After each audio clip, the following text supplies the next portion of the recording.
அணி திரள்வோம் இறை மக்களே, அன்பில் வாழ்வோம் ஓர் குலமாய். அனைத்தும் படைத்து அழைத்து காக்கும் அன்பு தெய்வம் அழைக்கின்றார். என்னை நெருங்குவோரிடையே நான் ஆண்டவரை கூவி அழைத்த போது அவர் என் குரலை கேட்டார், பாதுகாத்தார். ஆண்டவர் மேல் உன் கவலையை சுமத்தி விடு, அவர் உனக்கு உணவூட்டுவார். தந்தை மகன் தூய ஆவியாரின் பெயராலே நம் ஆண்டவராகிய இயேசு கிறிஸ்துவின் அருளும் கடவுளின் அன்பும் தூய ஆவியாரின் நட்புறவும் உங்கள் அனைவரோடும் இருப்பதாக.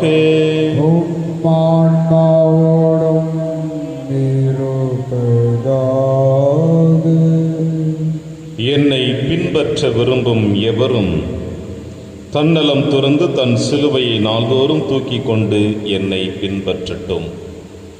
கிறிஸ்து இயேசுவில் எனக்கு பிரியமான அன்புமிக்க சகோதர சகோதரிகளே, தவக்காலத்தின் 2வது நாளில் நம்முடைய ஆன்மீக சிந்தனையாக இன்று ஆண்டவர் இயேசு கிறிஸ்து அழைப்பு கொடுக்கிறார் சிந்திக்க.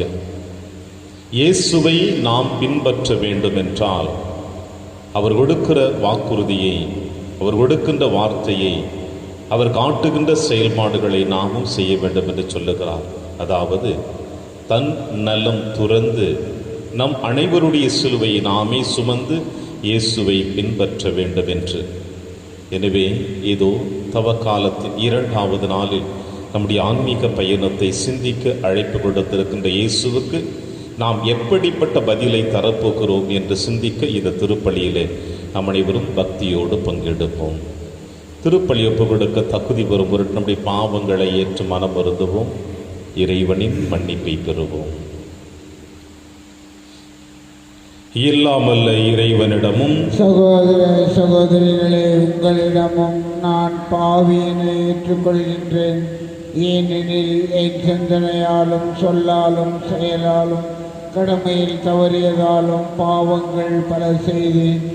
என் பாவமே, என் பாவமே, என் பெரும் பாவமே. ஆகையால் எப்போதும் கன்னியான புனித மரியாவையும் வானதூதர் புனிதர் அனைவரையும், சகோதர சகோதரிகளே, உங்களையும் நம் இறைவனாகிய ஆண்டவரிடம் எனக்காக வேண்டிக் கொள்ள மன்றாடுகின்றேன். எல்லாமல்ல இறைவன் நம் மீது இரக்கமாய்த்து நம் பாவங்களை மன்னித்து நம்மை நிலை வாழ்விற்கு அழைத்து செல்வாராக. ஆமென். ஆண்டவரே இரக்கமாயிரும். ஆண்டவரே இரக்கமாயிரும். கிறிஸ்துவே இரக்கமாயிரும். கிறிஸ்துவே இரக்கமாயிரும். ஆண்டவரே இரக்கமாயிரும். ஆண்டவரே இரக்கமாயிரும். மன்றாடுவோமாக. ஆண்டவரே, எங்கள் தவ செயல்கள் உம்மை நோக்கிய வண்ணம் இருக்கவும் அவற்றை நாங்கள் தொடர்ந்தாற்றவும் எங்களுக்கு உதவியருள உம்மை வேண்டுகின்றோம். அதனால் இப்பொழுதும் இடமிருந்து தொடங்கும் எங்கள் செயல்கள் அனைத்தையும் வழியாகவே நிறைவு பெறுவனவாக. உம்மோடும் தூயாவியாரின் ஒன்றைப்பில் இறைவனாய் என்றென்றும் வாழ்ந்து ஆட்சி செய்கிற எங்கள் ஆண்டவர் இயேசு கிறிஸ்து வழியாக உம்மை மன்றாடுகின்றோம்.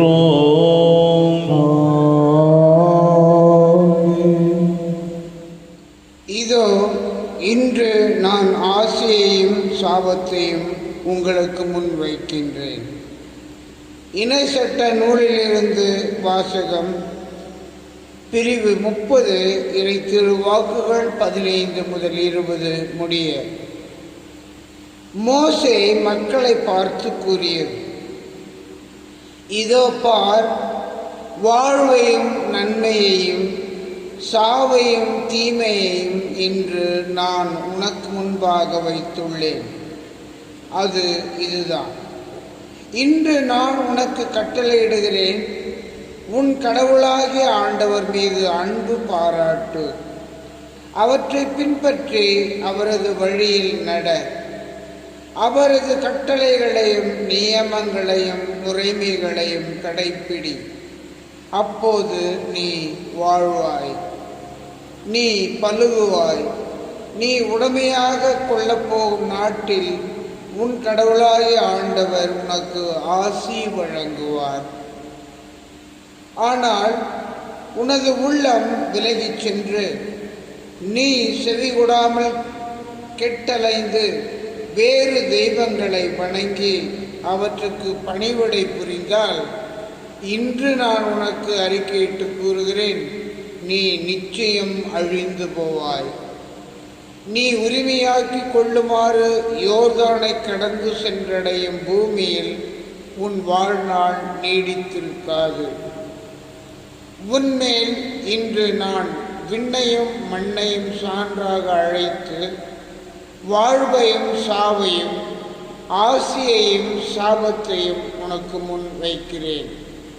நீயும் உனது வழித்தோன்றல்களும் வாழும் பொருட்டு வாழ்வை தேர்ந்து கொள். உன் கடவுளாகிய ஆண்டவர் மீது அன்பு பாராட்டு. அவரது குரலுக்கு செவிகொடு.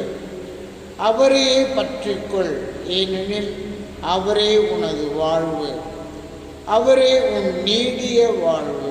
அதனால் ஆபிரகாம், ஈசாக்கு, யாக்கோபு என்னும் உன் மூதாதையருக்கு கொடுப்பதாக ஆண்டவர் ஆணையிட்டு கூறிய நாட்டில் நீ குடியேறுவாய்.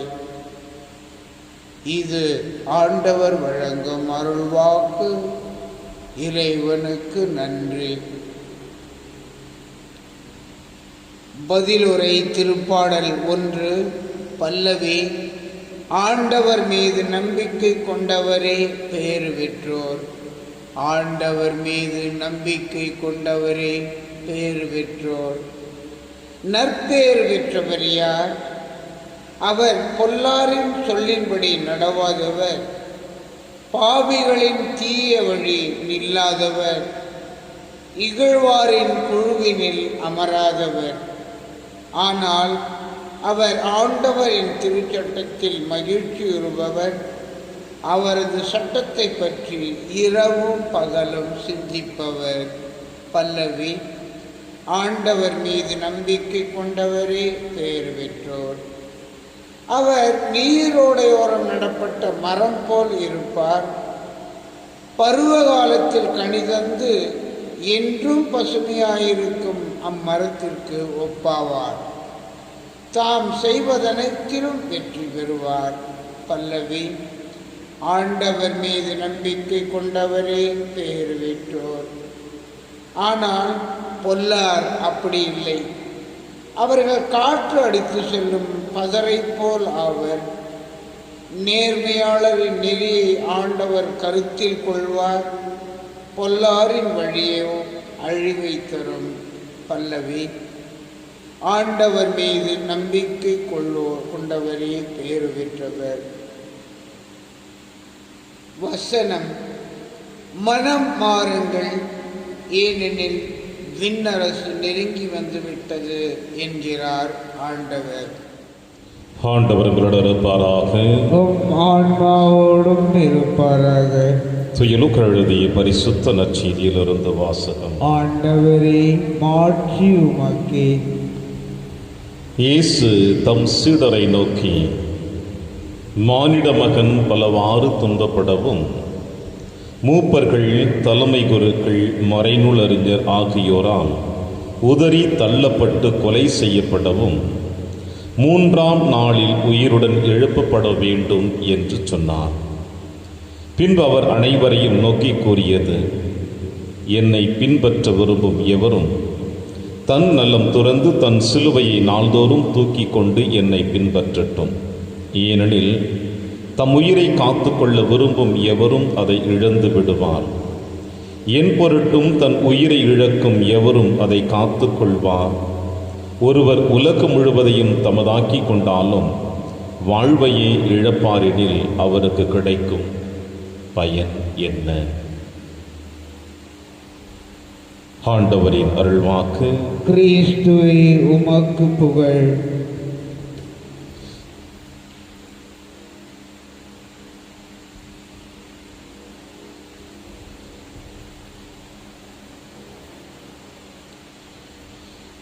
என் பொருட்டு தம் உயிரை இழக்கும் எவரும் அதை காத்து கொள்வர்.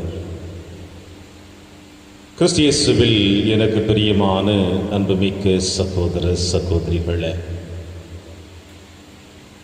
இழப்பு இந்த வார்த்தையை கேட்டாலே நம் அனைவருடைய உள்ளத்தின் ஆழத்திலே ஒரு விதமான தயக்கம் ஏற்பட ஆரம்பிக்கின்றது. இழப்பு என்று சொல்லுகின்ற பொழுது எதை நாம் இழக்கப் போகிறோம்? இழப்பதின் வழியாக நமக்குள் ஏற்படுகின்ற துயரங்கள் எப்படிப்பட்டதாக இருக்கும்? எங்கே நான் சேர்த்து வைத்த அனைத்தும் இழந்து விடுவேனோ என்ற தயக்கமும் ஆதங்கமும் எதிர்பார்ப்புகளும் உங்களையும் என்னையும் கொஞ்சம் கொஞ்சமாக தின்று தீர்த்து விடுகிறது இந்த இழப்பு என்கின்ற சொல்.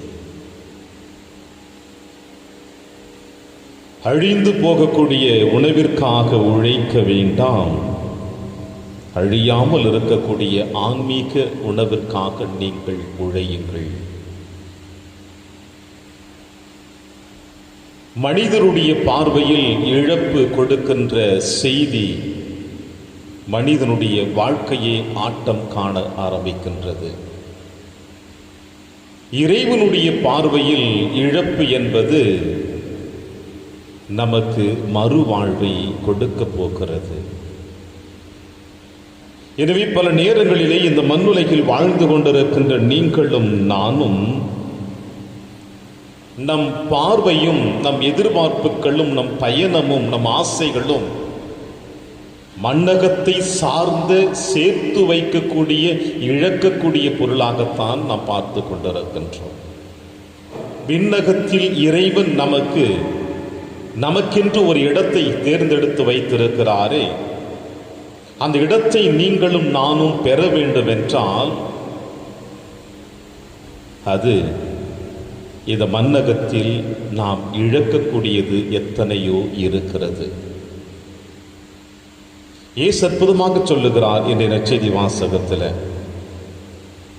என்னை பின்பற்ற விரும்பும் எவரும் தன்னலம் துறந்து தன் சிலுவையை சுமந்து தன்னை பின்பற்றட்டும். எனவே இயேசுவை பின்பற்ற விரும்புகிற எவருமே, அவரோடு இணைந்து வாழ விரும்புகின்ற எவருமே முதல் அத்தியாயமாக முதல் காரணமாக இயேசு நமக்கு கொடுப்பது தன் நலத்தை நாம் இழக்க வேண்டும். அதாவது நான் என்கின்ற அகந்தையை, எனது என்கின்ற அகந்தையை, என்னுடையது என்கின்ற தற்பெருமையை, என்னால் மட்டும்தான் என்கின்ற ஆணவத்தை எவன் ஒருவன் இழக்கின்றானோ அவன் நிச்சயமாக இயேசுவை பின்பற்ற முடியும். இது எப்படி சாத்தியம் என்று நாம் கேள்விகள் எழுப்பலாம். இறைவனால் இது சாத்தியமானது. இந்த உலகத்தை படைத்தவரும் உங்களையும் என்னையும் படைத்தவரும் இந்த உலகத்தில் இருக்கின்ற அனைத்தையும் படைத்தவருமாக இறைவனே தன் நிலைமையிலிருந்து இறங்கி நம்மோடு வாழ வந்திருக்கிறார் என்றால் அது அவருக்காக அல்ல, நமக்காக அவர் இறங்கி வந்தார். பாவத்தின் பிடியில் இருக்கின்ற நம்மை விடுதலை செய்ய வந்தார். அழிவின் ஆட்சிக்குள் இருக்கின்ற உங்களுக்கும் எனக்கும் மீட்பின் ரகசியத்தை வெளிப்படுத்தினார். இன்னும் ஆழமாக சொல்ல வேண்டும் என்றால், நாம் அவருடைய பிள்ளைகள் என்பதை உலக மாயைகளுக்குள் இருக்கின்ற நமக்கு வெளிப்படுத்த தன்னுடைய இந்த பாடுகளின் மரணத்தை அவர் வெளிப்படுத்தினார். இந்த மீட்பை நீங்களும் நானும் இன்னும் ஆழமாக உணர வேண்டும் என்றால், இந்த மீட்பினுடைய மகத்துவத்தை நாம் அனுபவிக்க வேண்டும் என்றால், நாம் தன்னலத்தை துறந்து நம் சிலுவையை சுமந்து இயேசுவின் பின்னே செல்கின்ற பொழுது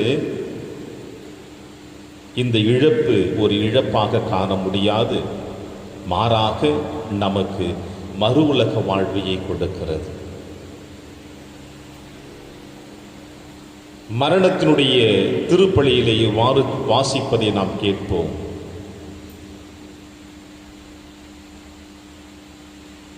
வாழ்வு மாறுபடுகிறதை அன்றி அது அழிக்கப்படுவதில்லை என்று சொல்லப்படுகிறது. எனவே இந்த மண்ணுலகத்தில் ஒரு மனிதன் இறக்கிறான் என்றால் அவனுக்கு வாழ்வு மாறுபடுகிறது, அது அழிக்கப்படுகிறது அல்ல. அதுபோல நாம் அனைவருமே நம்மை இழக்கின்ற பொழுது நாம் விண்ணகத்திலே அனைத்தையும் பெறுகிறோம் என்று சொல்லுகிறார். இரண்டாவது ஆண்டவர் இயேசு கிறிஸ்து நாம் நமக்காக வாழாமல் பிறருக்காக வாழ வேண்டும் என்று அழைப்பு கொடுக்கிறார். இந்த பிரபஞ்சத்தையே படைத்த இறைவன், உயிருள்ள உயிரற்ற எல்லா பொருட்களையும் படைத்த இறைவன், இவை அனைத்துமே ஒன்றை ஒன்று சார்ந்து ஒன்றுக்கு ஒன்று உதவி வாழ்ந்து கொண்டிருக்கின்றது. உங்களுடைய என்னுடைய அனுபவத்தின் ரீதியாக மனிதர்கள் அல்லாத விலங்குகளோடு இயற்கைகளோடு நம்முடைய சிந்தனைகளை இணைத்து பார்த்தோம் என்றால் சற்று நேரம் அமைதியாக அமர்ந்து சிந்தித்து பாருங்கள். உங்களுடைய அனுபவத்திற்கு ஏற்றார் போல மனிதர்களாகிய நம்மை தவிர்த்து உயிருள்ள உயிரற்ற ஒவ்வொரு பொருட்களும் ஒருவரை ஒருவர் சார்ந்து ஒருவருக்கு ஒருவர் பகிர்ந்து கொடுத்து கொண்டிருக்கிறார்கள். படைப்பின் சிகரமாக அவருடைய சாயலாக படைக்கப்பட்ட நாம் மட்டும்தான் பகிர்வு என்பது மிக ஒரு பெரிய கேள்விக்குறியாக அமைந்து கொண்டிருக்கிறது. இது அனைவருக்கும் சாத்தியமில்லை, அனைவருக்கும் பொருந்தாது. எனவே இயேசு தன்னலம் துறந்து தன் சிலுவையை தூக்கி கொண்டு அவரை பின்பற்ற வேண்டும் என்றும், இந்த தவக்கால பயணத்தில் நீங்களும் நானும் பிறரோடு நம்மிடம் இருப்பதை பகிர்ந்து கொண்டு வாழுகின்ற பொழுது அந்த இழப்பு நமக்கு இன்னும் அதிகமாக ஒரு வாழ்வை தரப்போகிறது என்று இயேசு சொல்லுகிறார். எனவேதான் நற்செய்தி வாசகத்தினுடைய இறுதி அத்தியாயத்திலே ஆண்டவர் இயேசு கிறிஸ்து இவ்வாறு முடிவுரையாக நமக்கு சொல்லுகிறார். ஒருவர் உலகம் முழுவதையும் தனதாக்கி கொண்டாலும் வாழ்வையே இழப்பாரெனில் அவருக்கு கிடைக்கும் பயன் என்ன? அழிந்து போகக்கூடிய இந்த செல்வத்திற்காக நாம் போராடி கொண்டிருந்தோம் என்றால் நம் வாழ்வையே நாம் இழந்து விடுவோம். எத்தனையோ இயற்கை சீற்றங்களிலே நாம் பார்த்திருக்கின்றோம். சேர்த்து வைத்த செல்வங்கள் எங்கே சென்று விட்டது? நாம் மட்டும்தான் தனியாக நின்றிருக்கின்றோம் அல்லவா? பல பிரச்சனைகளுக்கு மத்தியிலே சேர்த்து வைத்த செல்வங்கள் எங்கே? நாம் மட்டும்தான் தனிமரமாக நிற்கின்றோம் அல்லவா? எனவேதான் இயேசு சொல்லுகிறார், உலகத்தை எல்லாம் தனதாக்கி கொண்டாலும் நாம் அதனால் கிடைக்கின்ற பலன் என்ன? இதோ இந்த திருப்பலின் வழியாக இயேசு நம்மை சிந்திக்க அழைப்பு கொடுக்கிறார்.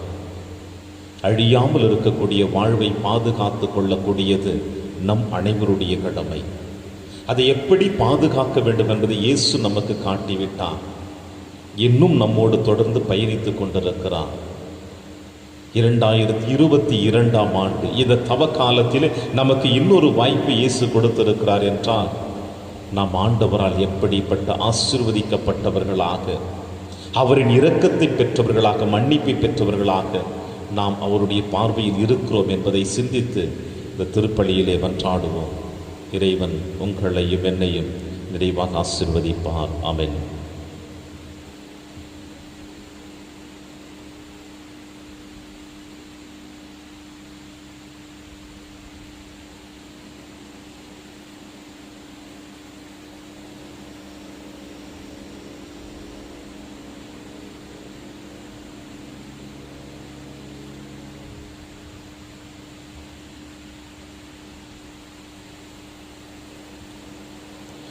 ஆண்டவரை அனைத்துலகி நிறைவா நீர் வாழ்த்த பெறுவீராக. ஏனெனில் உமது வல்லமையிலிருந்து நாங்கள் அப்பத்தை பெற்றுள்ளோம்.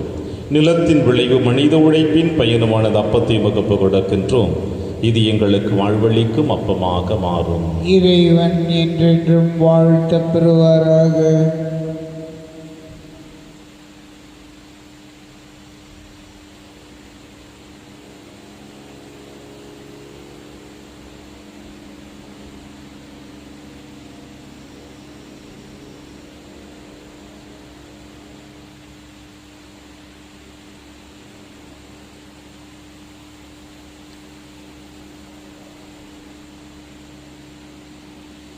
ஆண்டவரை அனைத்துலகின் நிறைவா நீர் வாழ்த்து பெறுவீராக. ஏனெனில் உமது வல்லமையிலும் ரசத்தை பெற்றுள்ளோம். திராட்சை செடியும் மனித உழைப்பின் பயனுமான இந்த ரசத்தை உமக்கு கொடுக்கின்றோம்.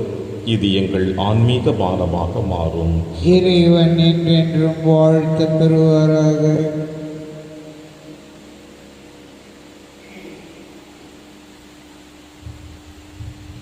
சகோதர சகோதரிகளை, என்னுடையதும் உங்களுடையதுமான இப்பலி எல்லாமல்ல தந்தையாக இறைவனுக்கு ஏற்றதாக்கும்படி செபியுங்கள்.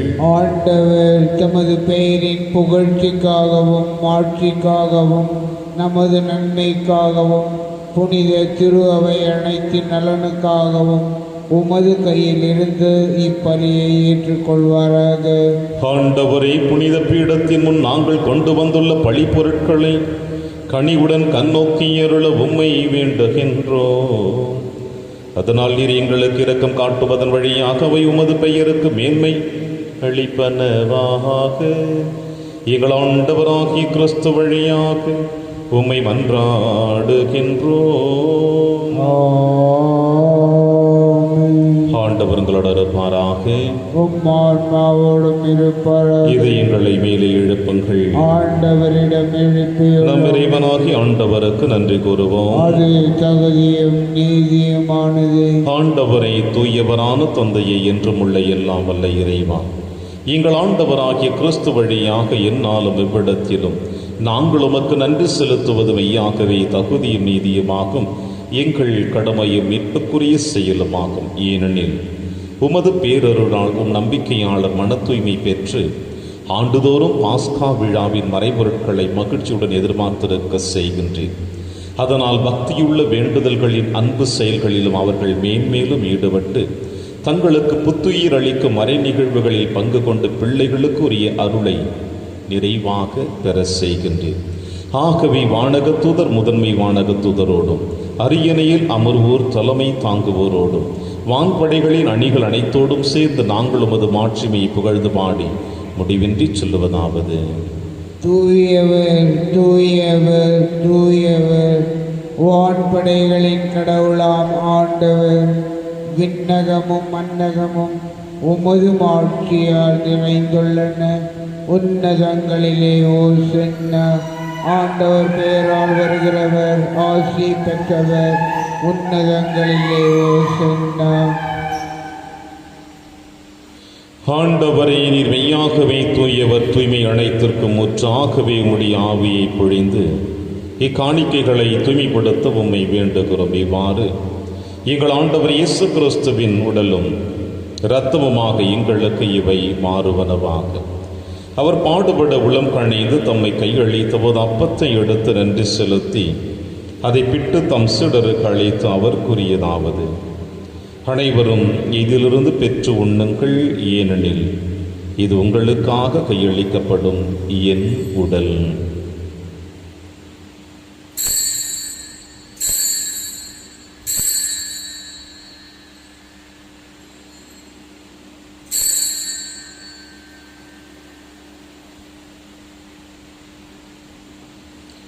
அவனமே இரவு விருந்தை அருந்திய பின் கிண்ணத்தையும் எடுத்து மீண்டுமக்கு நன்றி கூறி தம் சீடர்களுக்கு அளித்து அவர் கூறியதாவது: அனைவரும் இதிலிருந்து பெற்று பருகுங்கள், ஏனெனில் இது புதிய நிலையான உடன்படிக்கைக்குரிய என் இரத்தத்தின் கிண்ணம்.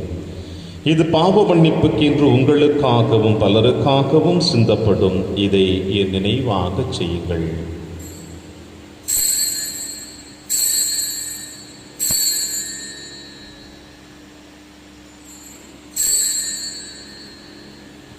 நம்பிக்கையின் மறைபொருள். ஆண்டவரே, நீர் வருமளவும் உமது இறப்பினை அறிக்கையிடுகின்றோம், உமது உயிர்ப்பினையும் எடுத்துரைக்கின்றோம். ஆகவே ஆண்டவரே, நாங்கள் கிறிஸ்துவின் இறப்பினையும் உயிர்ப்பினையும் நினைவு கூர்ந்து வாழ்வு தரும் அப்பத்தையும் மீட்பளிக்கும் கிண்ணத்தையும் உமக்கு கொடுக்கின்றோம். உம் திருமுன் நின்று ஊழியம் புரிய தகுந்தவர்கள் என எங்களை ஏற்றுக்கொண்டீர். எனவே உமக்கு நன்றி செலுத்துகின்றோம். மேலும் கிறிஸ்துவின் உடலிலும் இரத்தத்திலும் பங்கு கொள்ளும் எங்களை தூய ஆவியார் ஒன்று சேர்க்க வேண்டும் என உம்மை தாழ்மையுடன் மன்றாடுகிறோம். ஆண்டவரே, உலகெங்கு பரவியிருக்கும் திரு அவை நினைவு கூர்ந்தருளும். எங்கள் திருத்தந்தை பிரான்சிஸ், எங்கள் ஆயர் ஆண்டனி சுவாமி, எல்லா திருநிலையினராகியவரிடம் திரு அவை அன்பில் நிறைவு பெற செய்தருளும். மேலும் உயிர்த்தெழும் எதிர்நோக்குடன் துயில் கொள்ளும் எங்கள் சகோதர சகோதரிகளையும் இறந்தோர் அனைவரையும் இரக்கத்தோடு நினைவு கொண்டு திருமகளில் ஏற்றருளும் எங்கள் அனைவர் மீதும் இரக்கமாயிரும். கடவுளின் கன்னித்தாயான புனித மரியா, அவருடைய கணவரான புனித யோசேப்பு, புனித திருத்தூதர்கள், புனித பிரான்சிஸ் சேவியர், புனித கஸ்பார் மற்றும் இவ்வுலகிலும் குகந்தவராயிருந்தாகிய புனிதர் அனைவருடனும் நாங்கள் நிலைவாழ்வில் பங்கு கொள்ளும் தகுதி பெற்று உம் திருமகன் இயேசு கிறிஸ்து வழியாக உம்மை புகழ்ந்தேத்தும் மறுவரிடம் மன்றாடுகின்றோம்.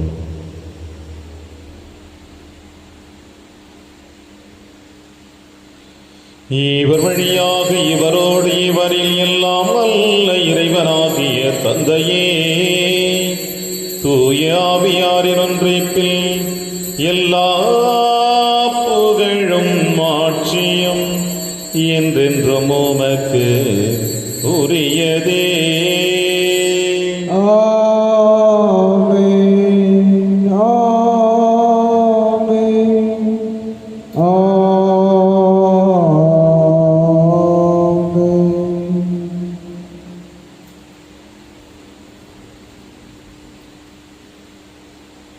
மீட்பரின் கட்டளையால் கற்பிக்கப்பட்டு இறைப்படிப்பினையால் பயிற்சி பெற்ற நாம் அனைவரும் துணிந்து செல்வோம். விண்ணுலகில் இருக்கிற எங்கள் தந்தையே, உமது பெயர் தூயது என போற்ற பெறுக. உமது ஆட்சி வருக. உமது திருவுளம் விண்ணுலகில் நிறைவேறுவது போல மண்ணுலகிலும் நிறைவேறுக. எங்கள் அன்றாட உணவை இன்று எங்களுக்கு தாரும். எங்களுக்கு எதிராக குற்றம் செய்வோரை நாங்கள் மன்னிப்பது போல எங்கள் குற்றங்களை மன்னியும். எங்களை சோதனைக்கு உட்படுத்தாதேயும், தீமையிலிருந்து எங்களை விடுவித்தருளும். ஆண்டவரே, தீமை அனைத்திலுமிருந்து எங்களை விடுவித்து எங்கள் வாழ்நாளில் அமைதியை கனிவுடன் அருளும் என்றாடுகிறோம். உமது இரக்கத்தின் உதவியால் நாங்கள் பாவத்திலிருந்து எப்பொழுது விடுதலை பெற்று யாதொரு கலக்கமுமின்றி நலமாயிருப்போமாக. நாங்கள் எதிர்நோக்கி இருக்கும் பேரின்பத்திற்காகவும் மீட்பராக இயேசு கிறிஸ்து வருகைக்காகவும் காத்திருக்கின்றோம். ஏனெனில் ஆட்சியும் வல்லமையும் ஆட்சியும் என்றென்றும் உமதே. ஆண்டவரே இயேசு கிறிஸ்துவை, அமைதியை உங்களுக்கு விட்டுச் செல்கிறேன், அமைதியை உங்களுக்கு அளிக்கிறேன் என்றும் திருத்துதர்களுக்கு மொழிந்தீரேன். எங்கள் பாவங்களை பாராமல் திரு அவையின் நம்பிக்கையை கண்ணோக்கி உமது திருவுளத்திற்கேற்பதற்கு அமைதியை மற்றும் அளித்தொள்வீராக என்று வாழ்ந்து ஆட்சி செய்கின்றவர் நீரே. ஆண்டவருடைய அமைதி உங்கள் அனைவரோடும் என்றும் இருப்பதாக. ஒருவருக்கொருவர் உறவின் வாழ்க்கை அறிவித்து மகிழ்வோம். சமாதானம். உலகின் பாவங்களை போக்கும் இறைவனின் செம்மறியே, எங்கள் மேல் இரக்கமாயிரும். உலகின் பாவங்களை போக்கும் இறைவனின் செம்மறியே, எங்கள் மேல் இரக்கமாயிரும். உலகின் பாவங்களை போக்கும் இறைவனின் செம்மறியே, எங்களுக்கு அமைதியை அளித்தருளும்.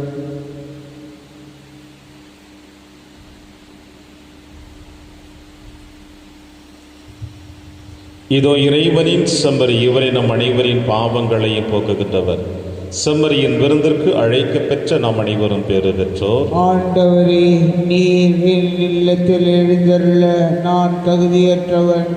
ஆனால் ஒரு வார்த்தை மட்டும் சொல்லியருளும், எனது ஆன்மா நலம் அடையும்.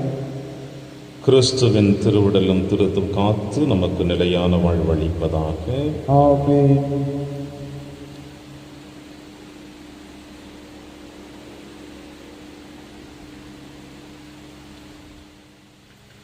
கிறிஸ்துவின் ஆன்மாவே, என்னை புனிதமாக்கும்.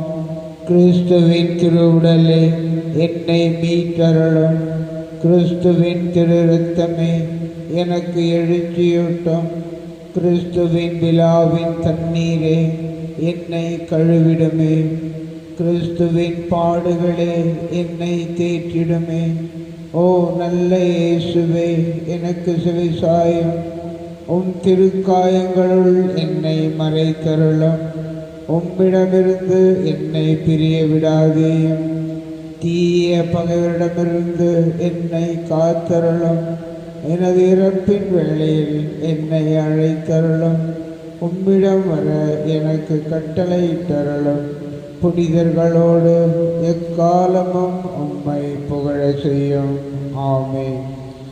கடவுளை தூயதொரு உள்ளத்தை என்னில் படைத்தருளும், நேர்மையான உள்ளத்தை என்னுள்ளே புதுப்பித்தருளும். நன்றி கூறி மன்றாடுவமாக. எல்லாம் வல்ல இறைவா, விண்ணக கொடையின் ஆசியால் நிறைவு பெற்றுள்ள நாங்கள் உம்மை பணிவுடன் வேண்டுகின்றோம். அதனால் உமது ஆசி என்றும் எங்களுக்கு இரக்கம் மீட்பாகியவற்றின் ஊற்றாய் இருப்பதாக. எங்கள் ஆண்டவராகிய கிறிஸ்து வழியாக உம்மை மன்றாடுகின்றோம். ஆண்டவர் உங்களோடு இருப்பாராக.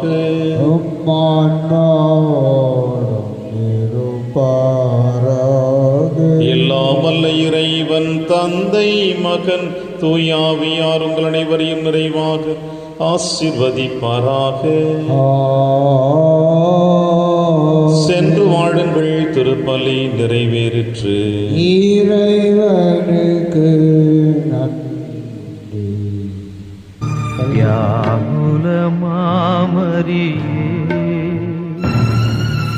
யாகத்தின் மாதாவே, சிலுவை அடியினிலே சிந்தை நொந்தழுதாயோ.